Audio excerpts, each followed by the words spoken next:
Good morning students. कल अपन ने अपनी 17.4 की प्रश्नावली पूरी कर ली थी। आज अपन अपनी 17.6 की प्रश्नावली करेंगे। 17.5 की प्रश्नावली अपनी बुक में नहीं है, 4 के बाद में सीधी 6 ही है। तो देखिए 17.6 में अपन क्या करेंगे, अपन ज्ञात करेंगे माध्यक। क्या ज्ञात करेंगे? माध्यक। और माध्यक भी मैंने आपको उसी दिन बताया था कि 3 विधियों से ज्ञात करते हैं। तो अपनी जो 17.6 है उसमें अपन ज्ञात करेंगे माध्यक कौन सा? अवर्गीकृत आंकड़ों का। किसका ज्ञात करेंगे? अवर्गीकृत आंकड़ों का। किस प्रकार? जैसे आपको संख्या, सीधी संख्या मिलेगी 4, 5, 7, 9, 11, 12, कुछ भी ऐसे संख्या मिल जाएंगे। तो आपका सूत्र क्या होगा? यदि कुल संख्या विषम है तो, और यदि कुल संख्या सम है तो इसमें अपने जो हमेशा कुल संख्या दी होंगी वो n के रूप में होंगी। तो अपन लिखेंगे इसका सूत्र n प्लस 1/2वां पद, यानी जितने कुल पद हैं उसमें 1 जोड़ के 2 का भाग देंगे, जो उत्तर आए वो पद। इसमें n/2वां पद प्लस n/2 प्लस 1वां पद, और बटा में कितना? 2। तो ये आ जाएगा अपना माध्यक के सूत्र। इस सूत्र पे अपन अपनी शुरुआत करते हैं प्रश्नावली 17.6।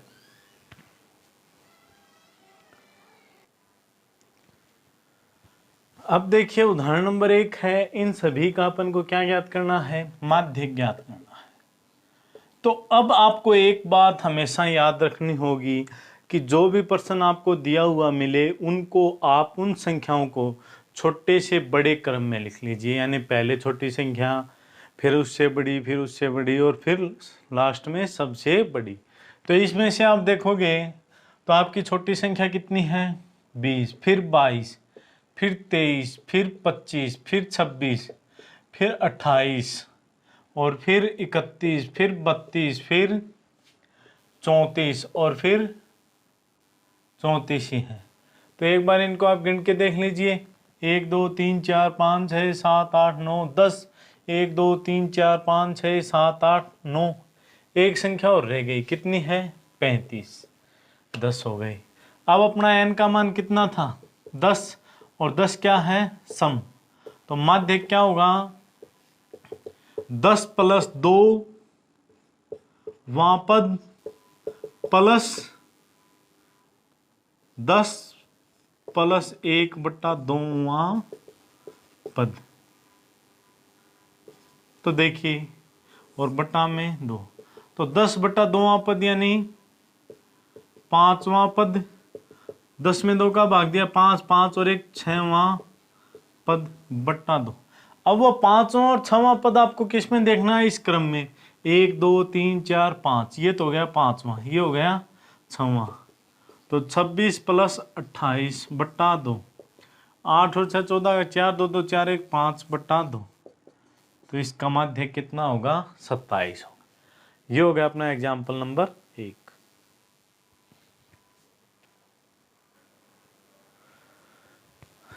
अब देखिए उदाहरण नंबर 2। तो इसको भी आप अवरोही क्रम में यानी छोटी से बड़ी संख्या के क्रम में लिख लीजिए।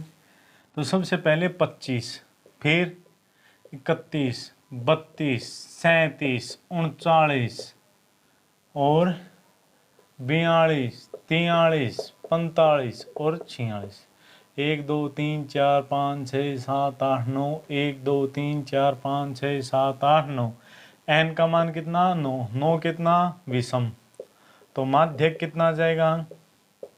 क्या था? n प्लस 1/2वां पद। तो मान रखेंगे तो 9 प्लस 1/2वां पद, और 9 और 1 10 में 2 का भाग दिया तो 5वां पद।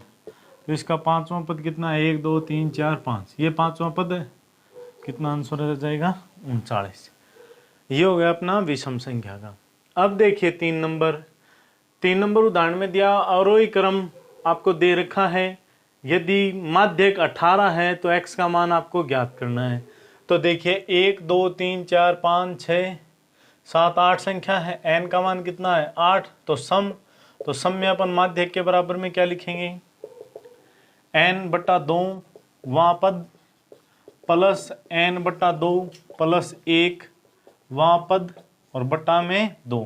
तो माध्यक 18, n का मान 4, तो 8, तो 8/2 वहाँ पद प्लस 8/2 प्लस 1 वहाँ पद और बटा में 2, तो 18। ये आ गया 4वां पद, 1 2 3 4 ये था, तो 16 और 4 प्लस 1 5वां पद 16 प्लस x बट्टा 2, ये 2 इस साइड जाएगा, 18 दूनी 36, ये 16 16 32 प्लस x का मान कितना आ जाएगा 36 माइनस 32 यानी 4। ये हो गया अपना एग्जाम्पल नंबर 3।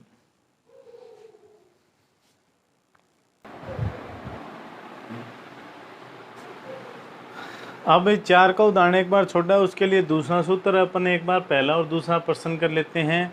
ये अपने उसी सूत्र पे आधारित है। तो देखिए इसको आप सही क्रम में लिखोगे तो 13 19 20 25 26 28 33 34 फिर 34 फिर 36, 1 2 3 4 5 6 7 8 9 10, 1 2 3 4 5 6 7 8 9 10, n का मान 10। तो माध्यक 10/2 वहाँ पद प्लस 10/2 प्लस 1 वहाँ पद बट्टा 2, तो 5वां पद 1 2 3 4 5 26 प्लस 6ठा पद 28/2, 8 6 14 4 2 2 4 और 1 5 54/2 यानी 27। ये आ गया अपना क्वेश्चन नंबर 1।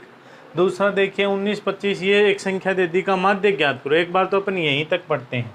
तो माध्यक ज्ञात किया तो देखिए 19 25 फिर 30 31 32 35 48 51 और 59, 1 2 3 4 5 6 7 8 9, 1 2 3 4 5 6 7 8 9, n का मान 9। तो माध्यक क्या हो जाएगा 9 प्लस 1/2 वां पद, तो यानी 5वां पद कितना है 1 2 3 4 5 32। ये तो अपने यहाँ तक आ गए।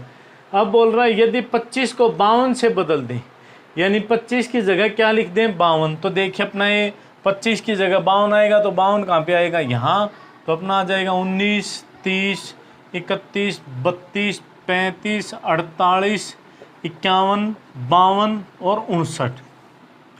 तो अब देखिए 1 2 3 4 5 6 7 8 9, n का मूल 9, माध्यक क्या जाएगा 5वां पद, तो 5वां पद कितना हो गया 35, तो नया माध्यक क्या जाएगा 35। ये हो गए अपने पहले और दूसरे क्वेश्चन। अब अपन क्या करेंगे, अब अपना है दूसरा सूत्र। दूसरा सूत्र कौन सा, जो अपन ने अपनी 2 की प्रश्नावली में पढ़ा था 17.2, यानी अवर्गीकृत बारंबारता। आपको क्या दिया हुआ है अवर्गीकृत बारंबारता, यानी एक तो आपको xi दे दे, एक आपको fi दे दे, तो आपको क्या ज्ञात करना हो माध्यक। तो माध्यक ज्ञात करने के लिए क्या ज्ञात करना हो माध्यक। तो माध्यक ज्ञात करने के लिए अपन ज्ञात करते हैं संचयी बारंबारता, और जिसको बोलते हैं CF। और CF किस प्रकार ज्ञात होगी वो आपको किसी उदाहरण में समझाएंगे। और CF का जो नीचे वाला मान होता है, जो लास्ट का मान आएगा, उसको बोलते हैं अपन n। तो अपने माध्यक के बराबर में होगा n/2, और वो n/2 मान किस में आया तो उसको अपन देखेंगे। तो ये चीज़ अपन सीखते हैं अपने उदाहरण 4 से।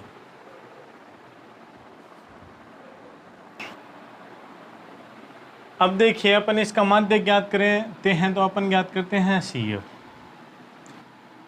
CF अपन को ज्ञात करेंगे तो CF FI से ही निकलती है। तो FI का पहला मान जो का त्यों लिखना है 8 का 8, फिर 8 को 10 के साथ जोड़ना है 18, फिर 18 को यानी इस प्रकार तिरछे।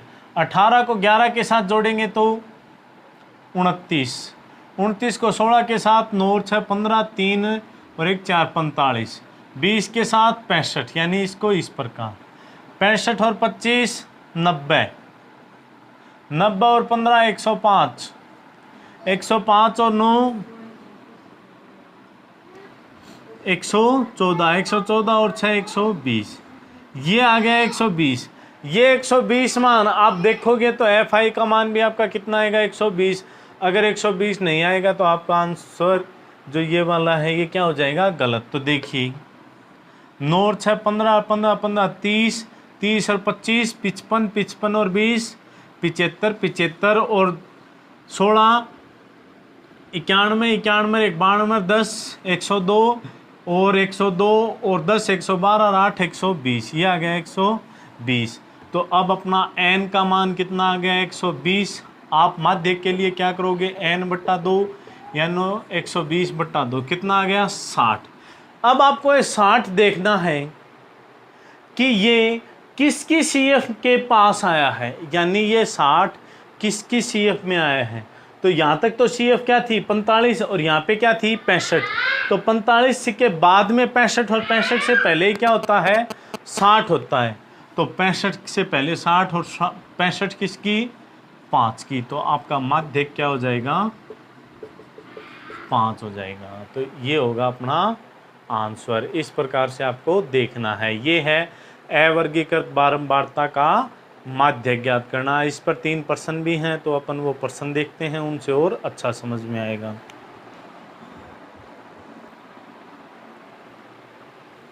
अब देखो अपना 3 का अपन पहले ज्ञात करते हैं CF क्या बताया था 2 का 2, 2 और 8 10, 10 और 16 26, 26 और 26 52, 52 और 20 72, 72 और 16 88, 88 और 7 95, 95 और 4 99। इनका योग करके देखिए 7 और 4 11, 11 और 16 27, 27 और 20 47, 47 और 20 67 और 67 और 6 73, 73 और 6 79 10 89, 89 और 8 89 और 10 क्या हो जाएंगे 99। तो क्या गया 99। तो n/2 बराबर आ जाएगा 99/2। 99 किसका आधा क्या होगा 49.5। अब आपको देखना है कि 49.5 CF में कहाँ आएगा। तो 26 के बाद लेकिन 52 से पहले, तो 52 का कितना है 30। तो माध्य क्या हो जाएगा अपना 30। इसी प्रकार 4 नंबर CF याद कीजिए 10 का 10, 10 और 35 45, 45 और 27 7 5 12, 4 2 6 और 1 7, 72 और 17 7 और 2 9 8, 89 और 6 95, 95 और 3 98, 98 और 2 100, 2 और 3 5 और 6 11, 11 और 17 28, 28 और 27 55, 55 और 5 60 90 और 10 100। तो अपना n का मान कितना आ गया 100, 100 में 2 का भाग दिया तो 50, 50 देखिए 45 से ज़्यादा 72 से कम, तो 72 का मान माध्य क्या आ जाएगा अपना 2 आ जाएगा। ये हो गया अपने क्वेश्चन 4। अब अपना लास्ट क्वेश्चन तो 14 का 14, 14 और 28 42, 42 और 33 5 और 7 75 और 30 105, 105 और 20 125 और 15 140 और 13 153 और 7 160। इनको जोड़ोगे तो 13 और 7 20, 10 30 और 5 35 और 20 55, 55 और 30 85, 85 और 30 80 और 30 110, 115 118, 118 और 20 138, 138 और 8 कितना हो जाएगा 146 और 4 146 और 14 160। n/2 का मान आ गया 160/2 यानी 80। तो 80 देखोगे 75 से ज़्यादा लेकिन 105 से कम, तो अपना माध्य क्या आ जाएगा 35। ये हो गई अभी अपनी प्रश्नावली 17.6। कल अपन करेंगे प्रश्नावली 17.7, जिसमें अपन ज्ञात करेंगे अपनी तीसरी विधि यानी वर्गीकृत बारंबारता से माध्यक ज्ञात करना।